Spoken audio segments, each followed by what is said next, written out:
A top American congressional delegation led by former House Speaker Nancy Pelosi today met with the Dalai Lama as well as top leaders of the Tibetan government in exile in Dharamshala.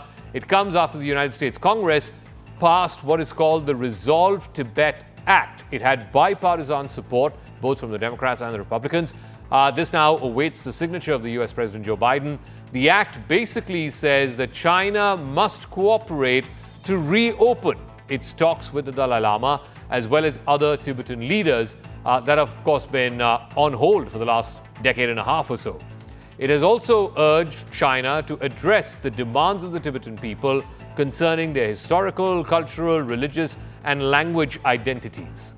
The legislation and, of course, the meeting which this congressional delegation have had with the Tibetan government in exile has irked the Chinese leadership, and Beijing has issued a stern warning vowing resolute measures for what they call interference in the internal matters of China. The Chinese government has also said that the United States is sending a wrong signal to the world, adding that the Dalai Lama is not a purely religious figure and that he is engaged in anti-China activities. With Prime Minister Modi's third term, this is a big move from both the United States as well as India against the Chinese regime, the CCP regime, given that there are frictions even now, 4 years on, at the line of actual control. On Brass Tacks, we decode this geopolitical power play that is underway.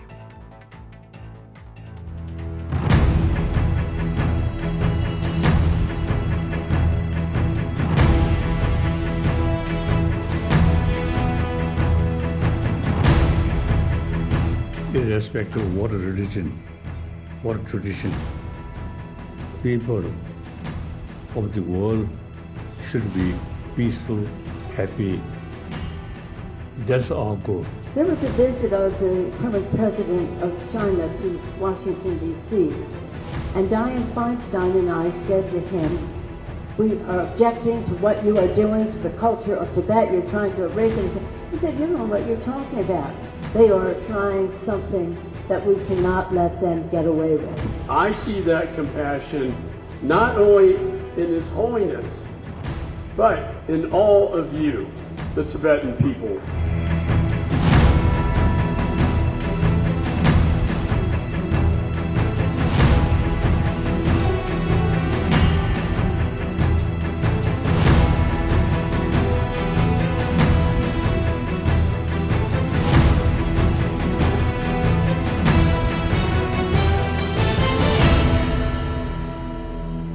All right, I want to first go across to Mr. Tenzin Leshke. He's the spokesperson of the Central Tibetan Administration, which is the Tibetan government in exile here in India.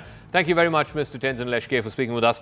First things first, the congressional delegation was in Dharamshala today. They met with His Holiness the Dalai Lama. China, of course, has taken grave offense to it, saying that it completely upsets the apple cart as far as US-China relations are concerned, and also ties between India and China. How would you respond to that specific allegation by China?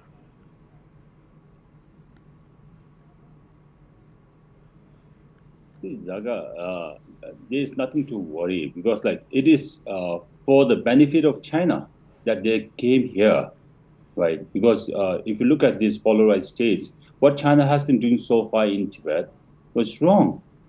But they've been claiming that they have liberated Tibet, they have done all these good things and all. But in fact, when you look at Tibet, it's totally opposite, right? There's a repression, there's a suppression. They have built up all these colonial-style boarding schools. They are collecting DNA samplings by the policemen. So all these policies are not for the Tibetan people.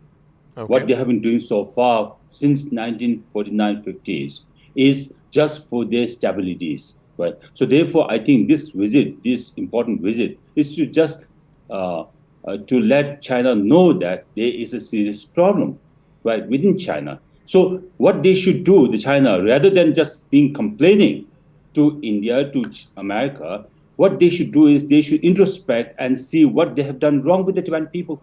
Okay. So if they have done this exercise, the high-level delegation would not be here. So let all. me open this up now to the rest of our panelists. Mr. Andrew K.P. Liang is a China strategist who's joining us from Hong Kong. Professor Brahma Chalani is Professor of Strategic Studies at the CPR. Professor Chalani, there is a school of thought which says, why are we letting the Americans fire off our shoulders? This is basically an American congressional delegation coming here to India and making a geopolitical statement against China at a time when India has its own plate full when it comes to its own troubles with China. Does this further, as far as the Chinese point of view is concerned, further put India in the American camp, and therefore, America is using India for its own sort of political ends, as it were? Not at all. This is not the first time that a bipartisan U.S. congressional delegation has met with the Dalai Lama in Dharamshala. So we shouldn't treat this as a development that is unique. Nancy Pelosi has long been a supporter of the Tibetan cause. She's been to Dharamshala in the past. She has led U.S. congressional delegation to Dharamshala. The issues are more fundamental. What's happening in Tibet today is a cause of great concern. There's greater repression in Tibet. There is an effort on the part of Xi Jinping's regime to stamp out Tibetan identity. And more importantly, while Tibetans in the world are praying for the Dalai Lama's long life, China is waiting for the Dalai Lama's demise so that it can install a puppet successor. If it can install the next Dalai Lama, it'll be able to tighten its grip on Tibet. Okay. Allowing the congressional delegation to call on Dalai Lama and meet with Tibetan parliament members is nothing unusual for India. India has been doing that in the past. And I think the real issue is back in the US. The Biden administration is reluctant to speak up on China, especially on Tibet. The congressional delegation visit to Dharamshala in a way seeks to compensate for the Biden administration's reluctance to speak up on Tibet. Okay. But there's a dual test that Biden faces today. One is whether he will sign the new Tibet policy law. There's a new bill that has been passed recently by the U.S. Congress, whether he will sign that into law. And once he decides to sign that into law, he'll also have to issue a statement on the law and on Tibet. And second, he had pledged during his last presidential campaign in 2020 that unlike the then President Donald Trump, he would meet with the Dalai Lama. Now the Dalai Lama is going to the US for treatment for his knees. Will President Biden fulfill his own campaign pledge and call on the Dalai Lama? Okay, let me ask Andrew K.P. Liang, why then has China taken such grave umbrage at what is a routine meeting? Not the first time it's happened, perhaps not the last time it's going to happen.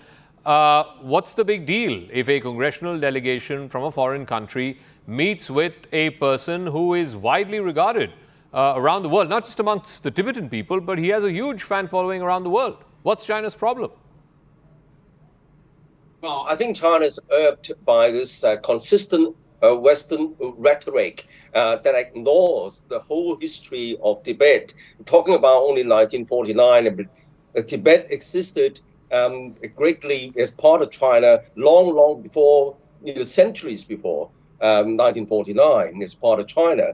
And it ignores the fact that the Tibetan people lives are miraculously transformed from the former serfdom, serfdom, serfdom, under the previous regimes. And also ignores the fact that Tibetan religion has been allowed to be practiced widely. And it ignores all the developments in Tibet. And of course, Tibet has always been part of China. And those rhetoric that... what about the Tibetan language, their culture, their traditions? There is a concerted attempt to try and impose the Mandarin language, Putonghua, on the people of Tibet? Well, naturally, because Tibet is part of China, and of course the Tibetan people are encouraged to learn the national language. But don't forget the Tibetan language is highly respected. You look at the renminbi, the Chinese currency, the Tibetan language has been there all along since the founding of the People's Republic of China. There's never changed. So I think there have been from time and time again, particularly in the last 10, 12 years or so, all kinds of atrocities against Tibetan activists. Any kind of demonstration by Tibetan activists has been met with an iron hand in China. Why are you so afraid? Well, it's not afraid, but no country would tolerate separatism in the same way that India cannot tolerate the separatism of various parts of its territory under dispute, and no other Western countries, Spain, for example, or even the United States, as far as any attempt to separate any kind of its territory. Let me ask Mr. Tenzin, as far as India's point of view is concerned, of course, it's very well known that India has its own set of troubles with China, particularly at the line of actual control. It's going to be 4 years. In fact, it is 4 years since the Galwan incident at the line of actual control. And this is now a new normal. There is an ongoing border standoff with China. Do you think the visit of the congressional delegation at this time will only further complications between India and China with its own set of bilateral problems? No, not at all. Not at all. See, as I said before, it is for the well-being of all, right? Because if China looked into and do what they should do with regard to Tibet, then where will be the problem with India and China on the border, right? Because if they could have done as per what they should do, Zaka, right? So when did the India-China problem start? Soon after China occupied Tibet. Yeah. Right. So the matter is Tibet issue has to be resolved. So we being the Central Tibet administration has been consistently telling the Chinese government that the long-standing Sino-Tibetan conflict has to be resolved. Right. And China has been delaying so far with an excuse, with complaints, and with all this suspicious mindset. So what China has to do is come forward and do the dialogue. Professor Chelani, you know, if indeed India believes in the Tibetan cause and believes in Tibetan independence, and of course we've been hosts to the Tibetan government in exile for the better part of the last 60 years plus, then India should revoke its stated position of recognizing one China. Just like China, right after the abrogation of Article 370, you've seen that statement about what they said about Kashmir. So why should then India recognize one China? Because it is an inconsistent position. On the one hand, you say one China, which has been a stated policy for a number of years now. And on the other hand, you know, congressional delegation, government in exile, hosted as guests of the state. It's a contradictory position. Zaka, it appears that you are not up to date on India's position. I'm sorry to say that.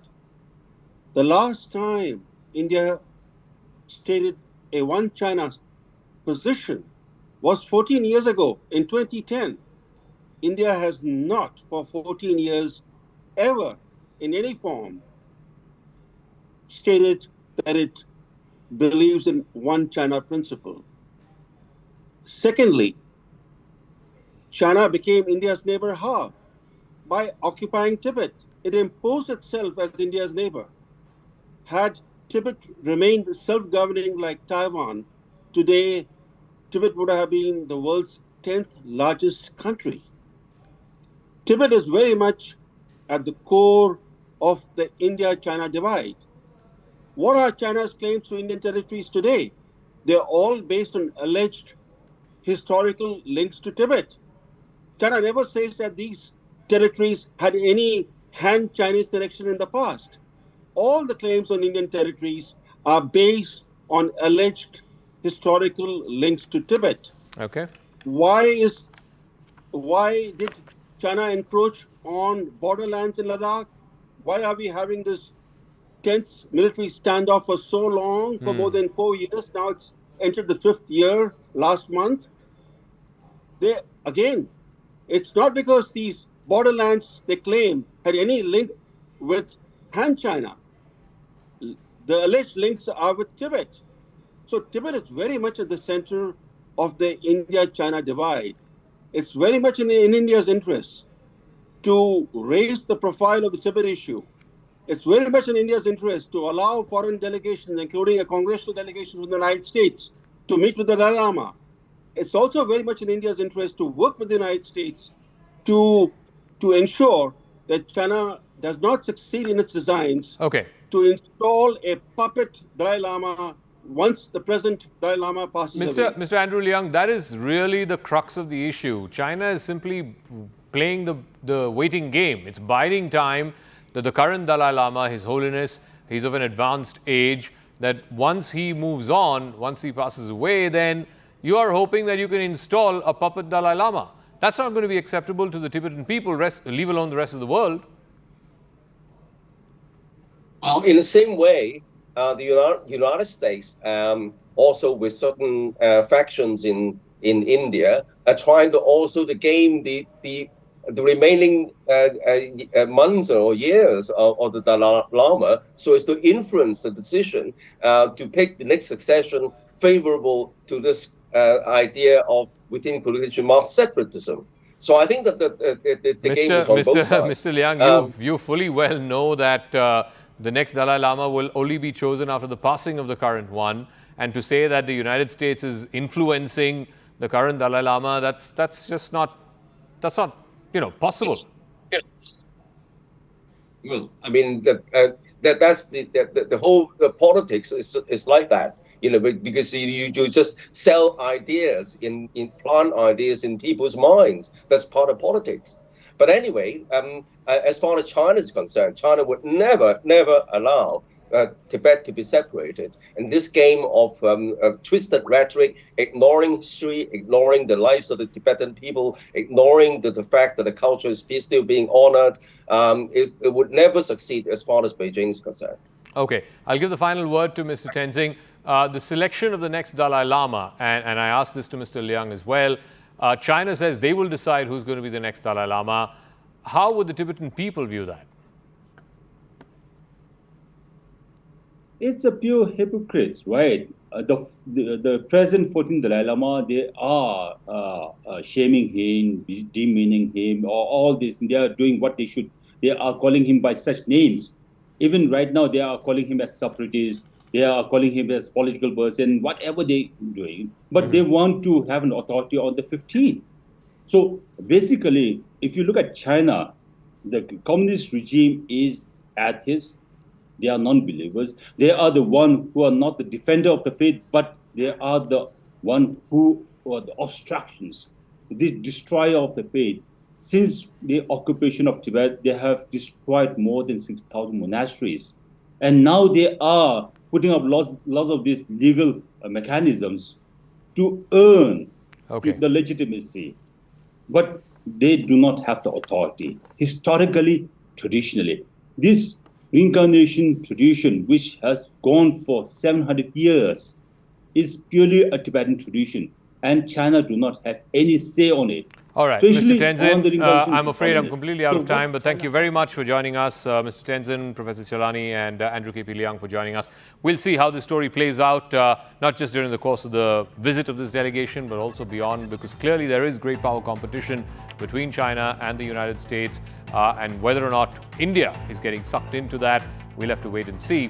But of course, India also has to protect its own interests when it comes to China, particularly when it comes to the standoff at the line of actual control. That's